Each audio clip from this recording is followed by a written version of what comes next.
Hello folks, you're all very welcome back to the Talking to Terrace podcast on Celtic Fanzine TV. And if you haven't subscribed to the channel, please hit that subscribe button, hit the alarm so you never miss an episode. Give us a like and leave a comment please, a positive one hopefully. Folks, I'm joined today on the podcast by Dan Orlowitz. Dan has been with us before. He's proved very popular. He's our man in Japan.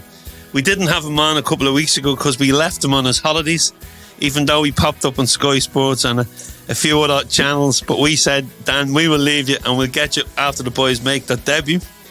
If they make their debut, and what a debut they had. Dan, you're very welcome back to the podcast. I know you were on holidays, so just fill us in a little about your holidays and the news in Japan when it broke that 3 players were heading for Europe. Well, it's good to be back. Happy New Year to you and to all your listeners. It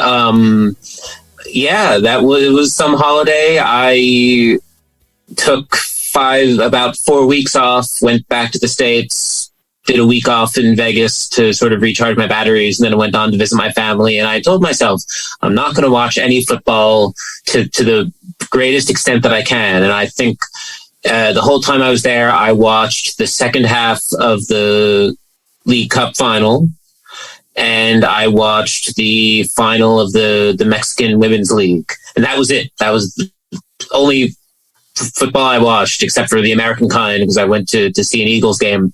And then New Year's Eve. Fly Eagles fly. You know what? We got to the playoffs. We'll take it. And then New Year's Eve came, and chaos.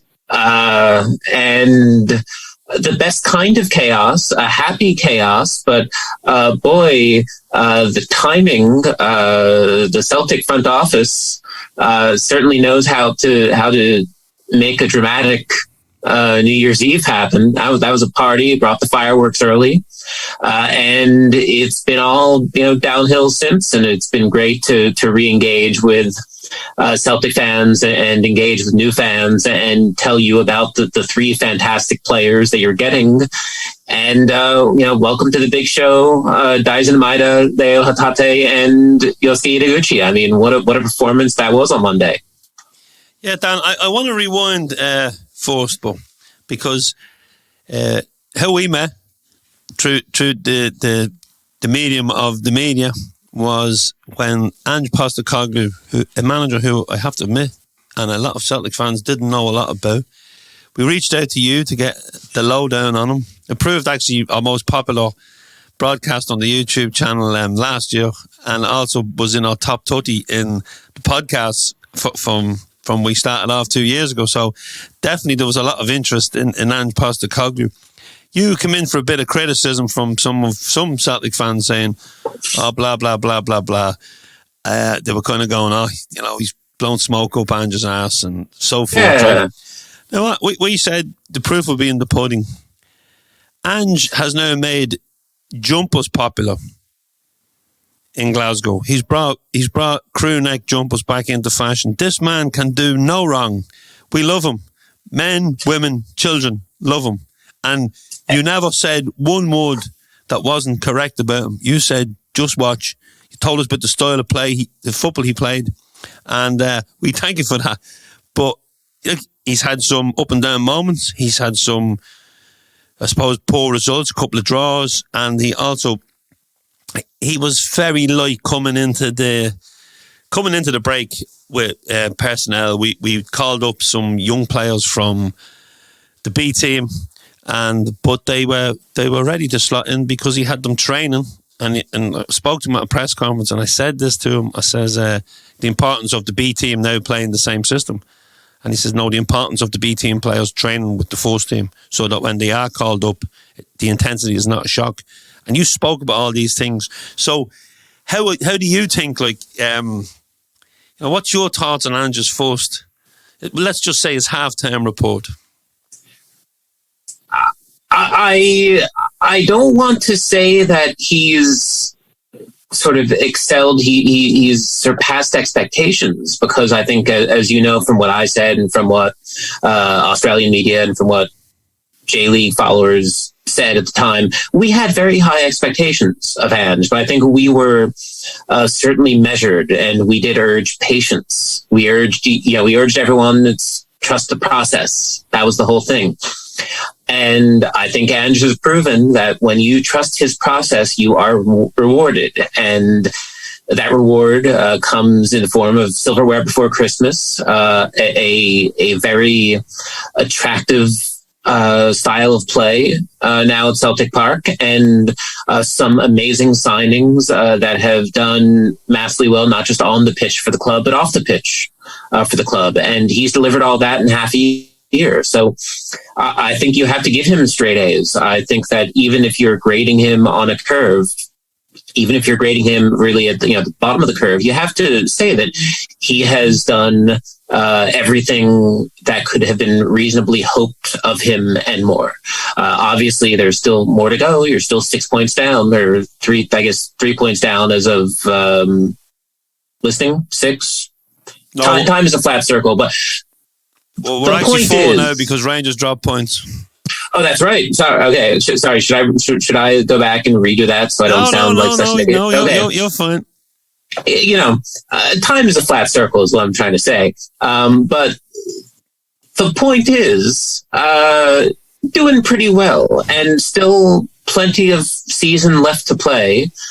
And if Celtic play as they did on Monday, going forward, the sky's the limit. And I think that we all knew going in that if Ange has time to build his team, the sky's the limit. And I think that's what we're seeing. Yeah, and we also had Ange and Kyogo signed. I remember it was a lovely sunny morning. Today's a bit sunny, but it's cold. It was a lovely sunny morning, and I was having coffee when the news broke very early. Nobody knew he was signed. It had been, kept very close to Celtic's chest, because we'd been linked with about 10, 20 players a day before, and most of them bullshit. But Ange signs this player. I'm straight onto you. We get you early. We get you straight onto the show, and we get the lowdown on him. And again, we get this guy's just Japanese football. He's just talking this and that. I then got on to a good friend of mine who lived in Japan for many years, Baz, and he told me that Kyogo had played with his local team, and when he was starting off, and he was high end quality player. Now he hit the ground running when he came in, and those who were saying blah blah blah were certainly not saying, were certainly eating their words. And then he's had a few injuries, but he comes back for the cup final. And it's the King Kyogo final. So again, I have to thank you for giving us the heads up, because everything you said came to pass. And I'm so happy to have gotten the chance to do so for you and for the podcast and for your listeners. I understand that there will always be, people say, Dan's just, J-League fanboy, that I'm obviously pushing sort of a certain kind of agenda. And yes, it's been my role as a fan, as a blogger, as a Twitter user, as a writer, as a journalist, that's to promote the J League and Japanese football. And this has been an amazing opportunity. And now that y'all know I'm right, we're not, I'm not going to rub this in anyone's faces. I mean, I will a bit. It's not yours. You knew it was up from the beginning. But really, I hope the takeaway shouldn't be that I'm right. The takeaway should be that, the Japan's producing some amazing players, amazing managers, amazing teams. And so I'm glad that y'all have gotten to enjoy Kyogo, and that you'll hopefully get to do so for a few seasons to come. And ideally, with Daisen, Leo, and Yosuke coming in, you'll have plenty more to look at. And in a month, the J League is starting up again, so you'll have plenty more players to take a look at and start putting your Christmas lists together. Because, granted, at this rate, we're going to run out of amazing players under the age of 25 pretty soon. But I'll tell you, there's much more where they've come from, and we're all just so excited that the league and Japanese football is getting this sort of exposure. Yeah, and is Scottish football getting much exposure over now because of the influx of the Japanese players and the Ange factor? I mean, certainly Celtic's getting the exposure. If you look at their Japanese language Twitter account, which they launched in July after Kyogo signed, it is now at 45,000 followers, which I believe puts it, I think it's still ninth among European clubs. Maybe it's getting closer to eighth, but that's all in half a year compared to clubs that have been working on their exposure in Japan for 3, 4, 5 years and more. So to get that many followers in half a year is a pretty good sign of how much of a reach Celtic has. And I said this in my column at the start of the month. If and when Celtic decide to go to Japan for a friendly, do a preseason tour, I don't know if that will be able to happen in this summer because of, as you may know, there is still a pandemic going on. If it can't happen this summer, it can't happen this summer. If it happens next summer, that tour will print money. They can put those games in any stadium in the country and it will sell out. Nissan Stadium, 72,000 seats, it will sell out. Novare Stadium in Kobe, I actually don't remember the capacity, but I think it's close, somewhere between 40 and 50,000. It will sell out. Kawasaki Todoroki Stadium, 24,000. It will sell out. Those will be some of the most amazing games that Japanese fans have seen for a long time. The atmosphere is going to be incredible, and I feel pretty confident in saying that right now. I think that from the marketing perspective, from the promotional perspective, Celtic have just gotten started. It's one thing to do a Twitter account and to engage on social media. It's another thing to engage with sponsors, to really get marketing programs going, to establish yourself in a way that, say, PSG have with their, I think, two stores in Tokyo at this point. Manchester City have a big following. They just ran a live pre-match show, like a half-hour program on one of the biggest sports news portals in the country before one of their games over the weekend.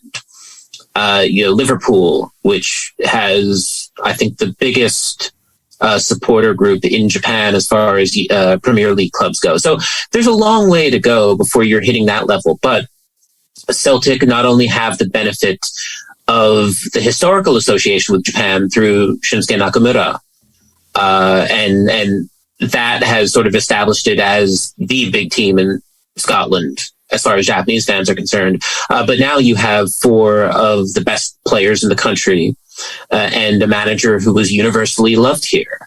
So if the club can take advantage of that, if the club can get its marketing and promotional arm together to handle that, and do keep in mind, Japan is not an easy market to conquer. Asia as a region is not an easy market to conquer because you can't take a one-size-fits-all approach, and you have to be considerate of each country's needs and each country's cultures and customs. If Celtic can do that, they can absolutely establish themselves among your Liverpools, your Manchester Uniteds, your Arsenals, your Bayern Munichs. Those are all clubs that have gigantic footholds in Asia, and Celtic are well positioned to become one of those. Yeah, it's interesting when you say there, Celtic playing in Japan. That will be some away day, Dan, that I'll have to start saving now for, because I won't be able to get a cheap Ryanair flight to that one.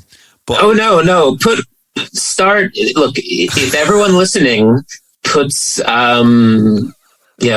put £1 a day in your piggy bank, maybe like £5 a day.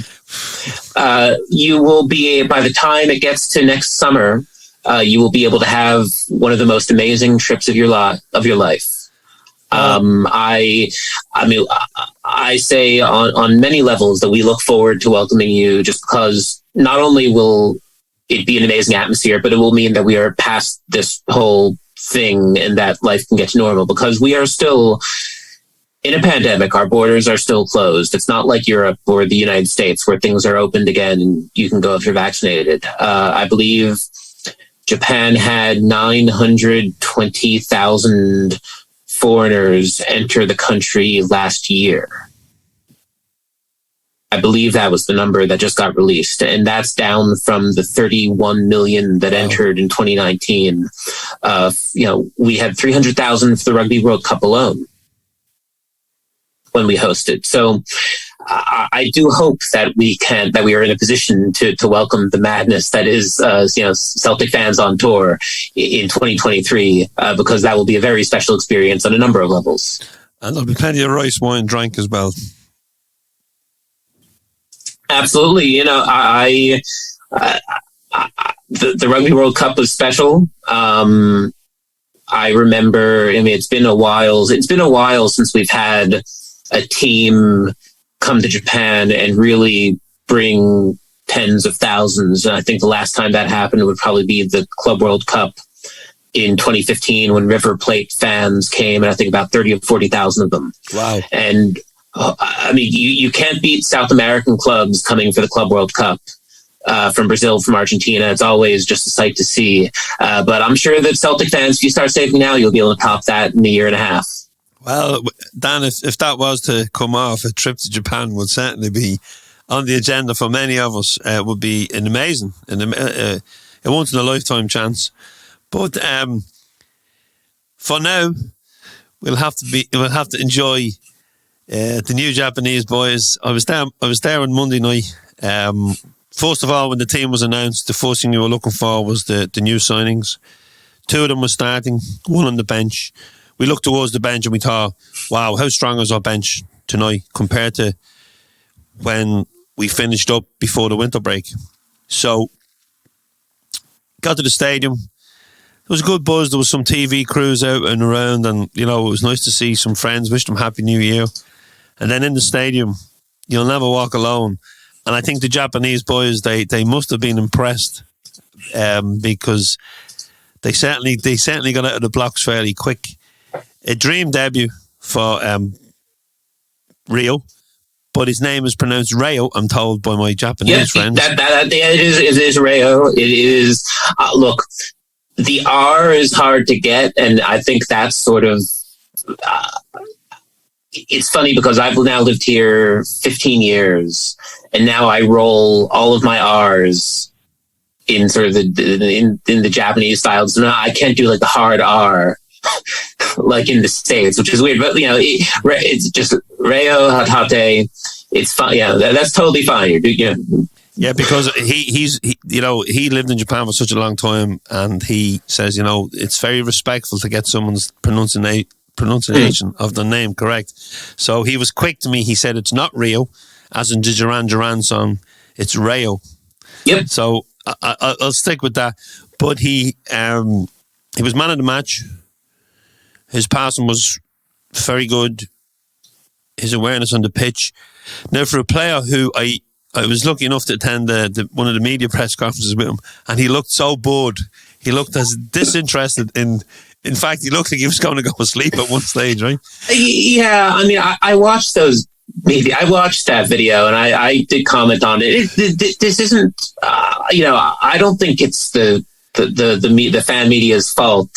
I don't think it's the independent media's fault that it just wasn't a format that was really suited for that. And, it's sort of, I think, as I tweeted, I think everyone needs a bit of grace. And hopefully the Celtic media team have learned to maybe do it one player at a time and give those asking the questions a chance to ask a couple of questions. Maybe, It was kind of one I went, and it was kind of like this isn't going to smash viewing records. Yeah, I mean the interpreter. We don't like to rag on interpreters too much, but it's if you don't have a good interpreter who's really on top of their game and understands everything, and especially I think it was a remote interpreter. So I've been at news conferences with foreign players or coaches, and if the interpreter's right next to them, they can sidebar. They can say, "Oh, did he mean this? No, he meant this." And when you don't have that, and I experienced this covering the Olympics, it's awkward. And if you guys as media aren't used to that, it is really difficult. So it sucks, but that's just sort of what it is. Yeah, we had an interpreter in for when Maeda signed, and the translator just couldn't get the Glasgow accent. No. I mean, I've been talking to you guys for 6 or 7 months now, and I'm still, sometimes I just have to listen along and do my best. But and it's not easy because you're essentially translating between 3 languages. So. Yeah. But they like someone did comment, he looked bored, and I said, well, let's hope he does his talking on the pitch, and he did. It was an amazing debut, and I remember Nakamura's debut, and his debut was stunning as well. We were really talking about him after that game, and he just looks like a player that, I had Matt McGlone on the podcast. Matt's a fancy and editor, and he's been around a long time. And Matt was saying it looked as if the players had been playing together for months rather than weeks. They were just so in tune with the system. Now, I know Maeda had played, with Ange before, so Ange, he knows what it's all about. Mm-hmm. But I really thought Rayo was really, really good. And then, all the talk probably before it was of Maeda, because, everyone loves a striker, everyone loves a goal scorer. Mm-hmm. And what a dream start for him as well. First touch of the ball, and the ball could have been in the other end of the pitch. Hibs had a great chance at the start. Ball goes up, and first, and you can see Ange he's giving it loads on the sideline. You don't leave Daisen Maeda in that sort of space. It's just. I'm just looking at that clip, and it's like, what were Hibs doing? You can't do that. You can't give him a meter of space. He had half the pitch all by his lonesome. He could have set out a chair and read a book and waited for that pass to come to him. And you can't do that. He is, just a natural born killer. If you give him that space, he will hang you with it. It is just brutal. He's not... he's not the kind of player like a Hatate, for example, who will take the ball and do something fancy and just sort of weave through 5 defenders. He will barrel through them. If you give him space, he will turn and he will take the shot. He is a finisher. And it was in that sense, it was a very appropriate goal. For Daisen to start off his time at Celtic, because that's what you can expect from him. If defenses do slack up, if they do not treat him with respect and fear, he will punish them. And the other player that made his debut come off the bench was Guchi. Now, we probably didn't see enough of him to make judgment. So I'll just kick off with him. Can you just tell us a little bit about what type of a player we can expect from him when we see more of him? I think he, as you saw, Daisen and Leo are more attackers. They're more sort of, you'll see Rayo all over the pitch, as you did on Monday and going forward.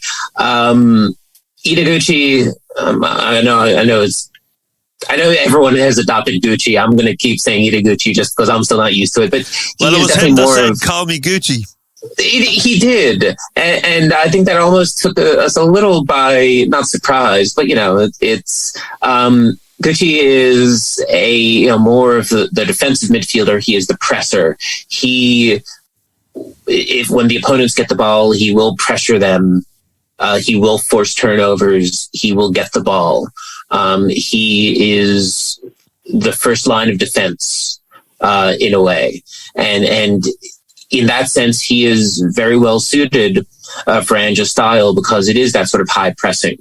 They're not sitting back and waiting for opponents to bring the ball into the home third, into the defending third, and then forcing the turnover. They are trying to depossess the opposition as high up as possible, and that is what Gucci excels at. So I think that he will work. We were sort of surprised. I mean, I know that there were some sort of fitness concerns and injury concerns in central midfield.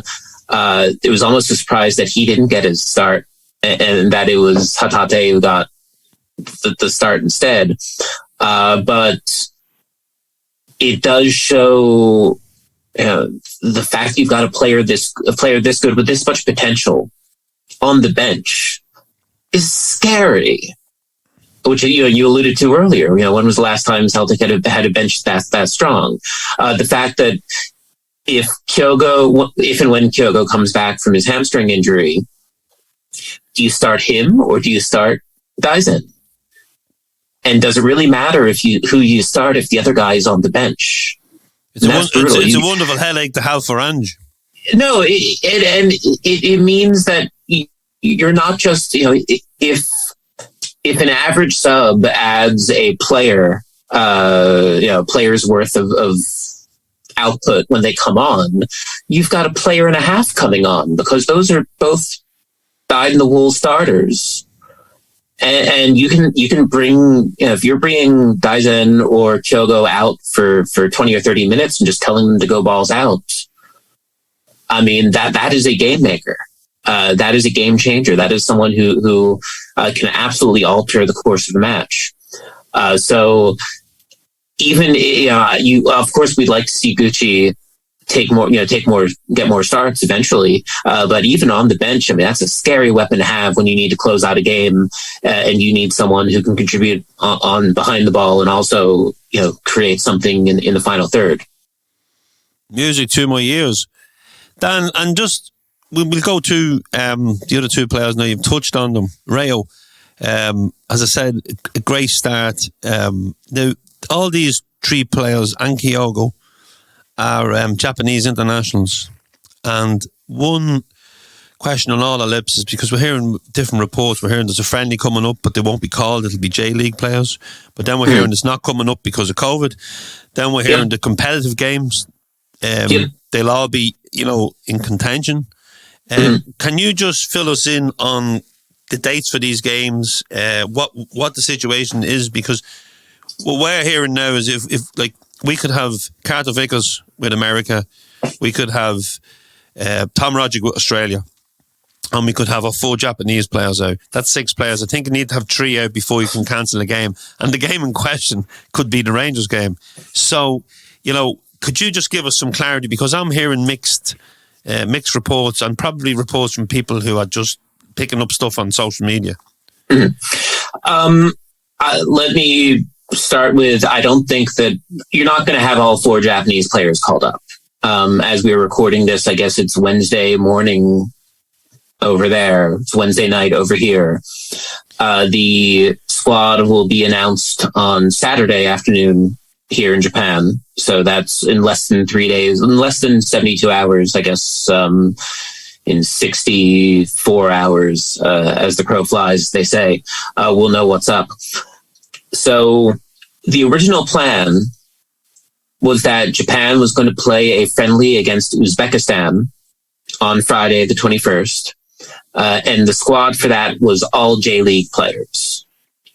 That's how it was planned from the start. It was established as just a way for Hajime Moriyasu, the head coach, to see some new faces, to just see how, players who he didn't really get a chance to spend time with over these last couple of years for various reasons looked. And so that's the camp that he's working with now. He's mostly new faces and a handful of, and the J-League based internationals, players like Yuto Nagatomo, Hiroki Sakai, Yuya Osako, or not Yuya Osako. I'm thinking of actually I am thinking of Yuya Osako. Sorry, there's been a lot of transfer moves over the last few months, and names start to blend together. But yes, Yuya Osako did go to Vissel Kobe over the summer. So Moriyasu is just working with players like that, and then some fringe J-League players, young J-League players, even players who are potentially in the running for Paris 2024 in terms of that under-23 competition. So that game was supposed to happen. It is not anymore because the government would not allow Uzbekistan to enter the country because of COVID precautions. The squad will be announced on Saturday, the 22nd.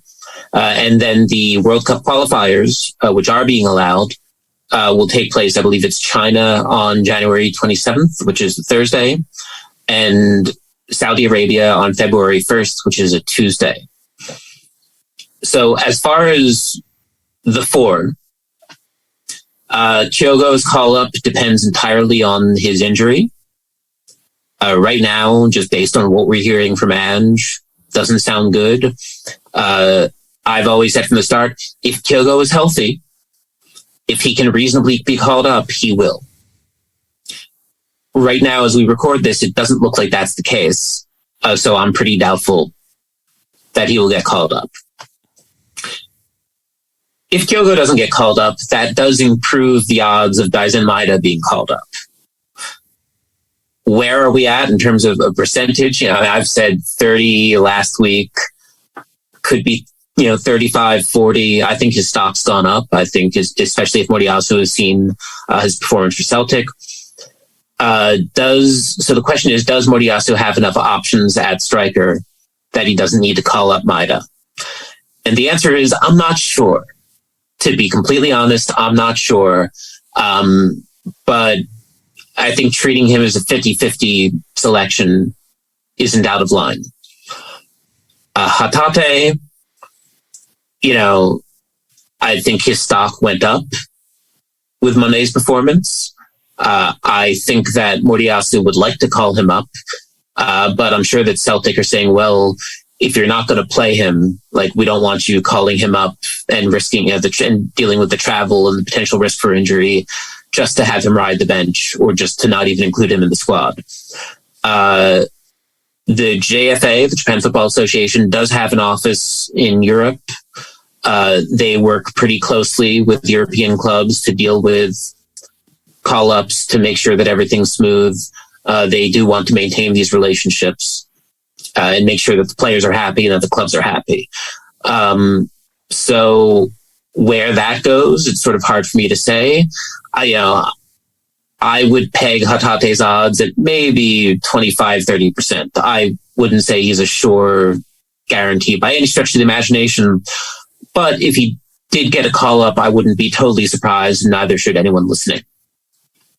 And Guchi, I just don't think he's in the picture right now.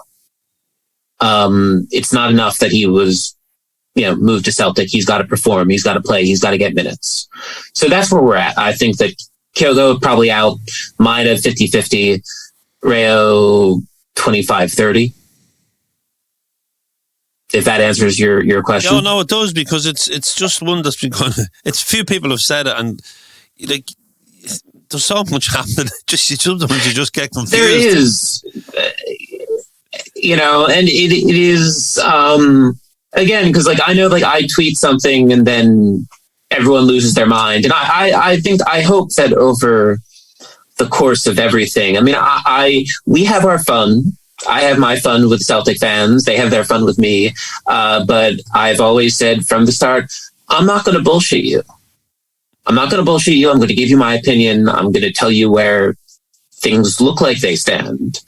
And if they change after, they change after. It's it's football. There's 22 moving parts on the field, and that doesn't even count off the pitch. So this is a very unique situation. Japan needs these wins more than anything. If Japan wins these two games, we are probably going to the World Cup, and that will be of great relief to just about everyone involved. But they are not easy opponents.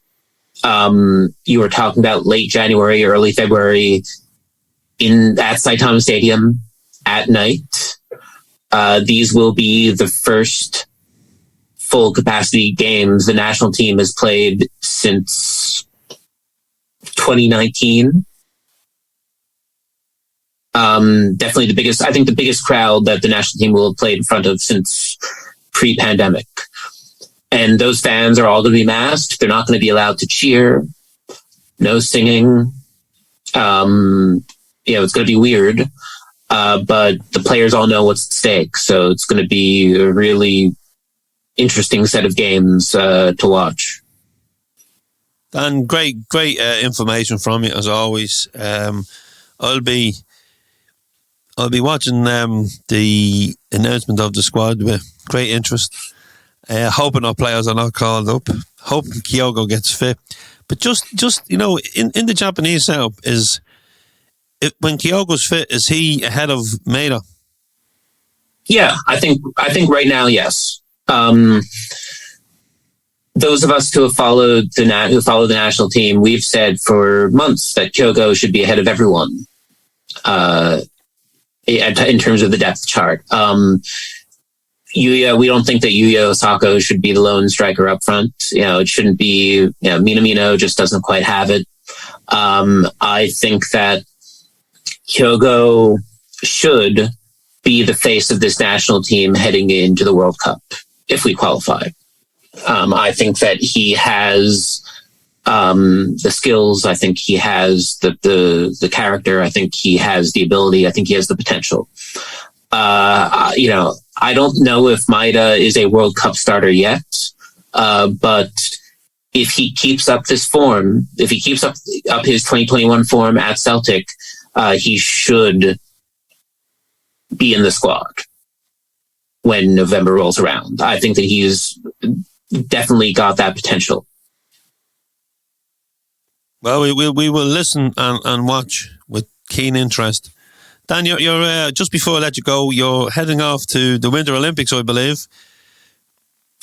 Yeah, that will be in Beijing for, I guess, the first sort of half of the Olympics. So I will miss the Derby, assuming it goes on, assuming that, Celtic aren't short half a dozen internationals and have to reschedule. I'm not 100% on what the Premiership's rules are, but hopefully...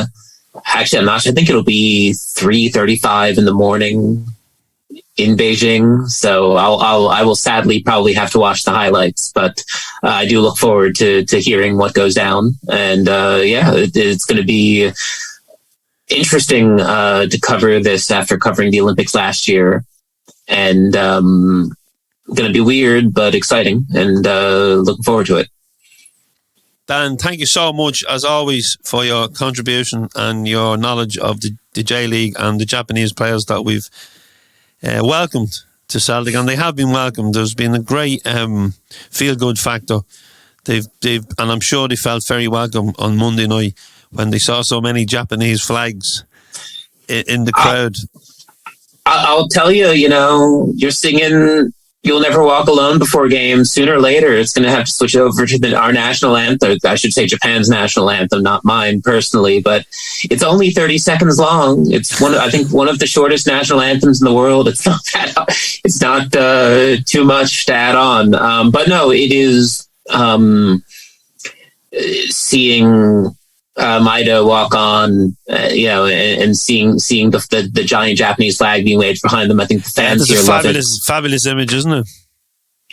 The fans love it, and I think that football fans here are very appreciative of the love and respect for the Japanese game that Celtic fans have shown, and we hope it continues. It's just good for us to see it, especially in these times, and we hope that all four of those players keep getting it done. So do we. Folks, thanks very much for watching. Thanks to Dan. If you're watching on YouTube, please hit that subscribe, follow, and the alarm button so you never miss an episode. And if you're listening on audio on the Celtic Soul podcast, please hit the subscribe or follow button on your preferred platform, be that Apple, Spotify, Acast, Podbean, or whatever one you're on. Issue 119 of More Than 90 Minutes is now available, but you can visit our website, CelticFanzine.com, where you'll find all our news, daily articles, and how to purchase the fanzine, both digital and in print format, for you old-timers like myself. And if you want to support us, you can do so visiting the website, where you can donate for the price of a pint. So, folks, once again, thank you to Dan. Dan, I'll leave the last word to you. Oh, you're killing me. I didn't have anything prepared for this. I guess follow me, Twitter, I Stay to Tokyo, follow the Japan Times at JT_sports.